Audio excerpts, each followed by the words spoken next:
Sir, a pointed question to the Honorable Respected Minister, sir.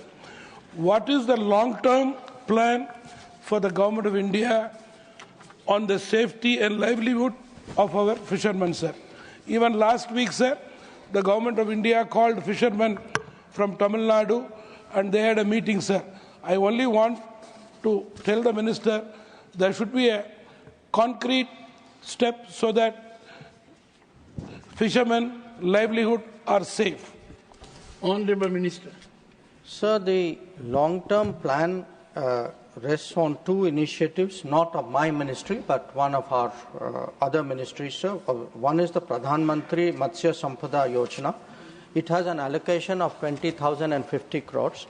And the purpose of it is to fit boats with transponders so that you don't have this inadvertent crossing, acquisition of boats, nets and training, to look at supporting deep sea fishing vessels and giving them equipment, and looking for alternatives, which is sea ranching of shrimps, seaweed and bivalve culture, new fish culture techniques, cage culture, cold chain technology.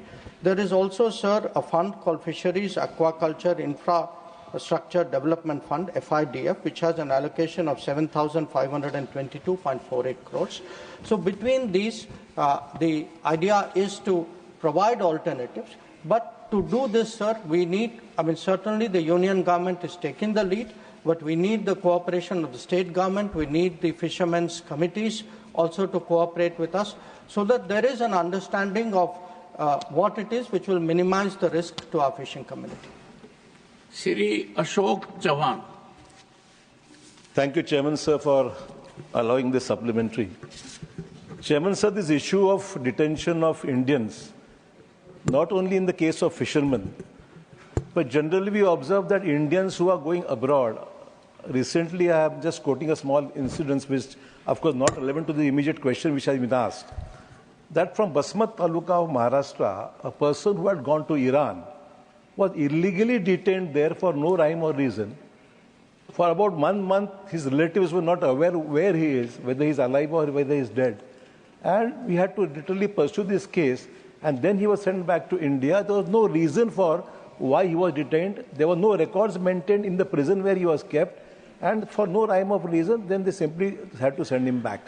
My simple question to the Honourable Minister is that whenever Indians who are detained illegally, I am not talking about illegal immigrants, I am talking about people who have gone legally abroad for job, for business, for any other purposes.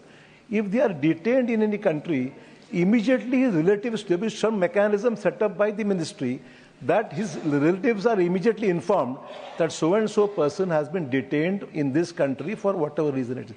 And secondly, a mechanism set in the embassy to ensure that there is speedy disposal of the issue and he is sent back to his country or detained as per the case existing. That's all. Honourable Minister. Sir, I would like to inform the Honourable Member that we are very much aware of this case. In fact, the family got in touch with us very early in this case. Our embassy was very proactive. The ambassador himself took up the matter with the Foreign Ministry. As a result of the efforts of the embassy, this particular person was released. We have protested to the Iranians about the manner in which he was detained.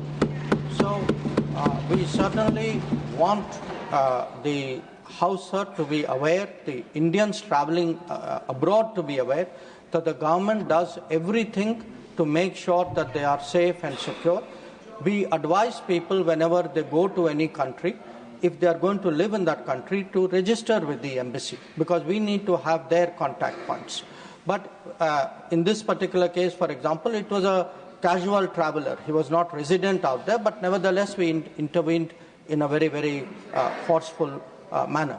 But in terms of the mechanism, again, I wish to assure the Honourable Member, sir, today, the security and safety of Indian citizens is the #1 priority of the embassy, and ambassadors themselves deal with this issue.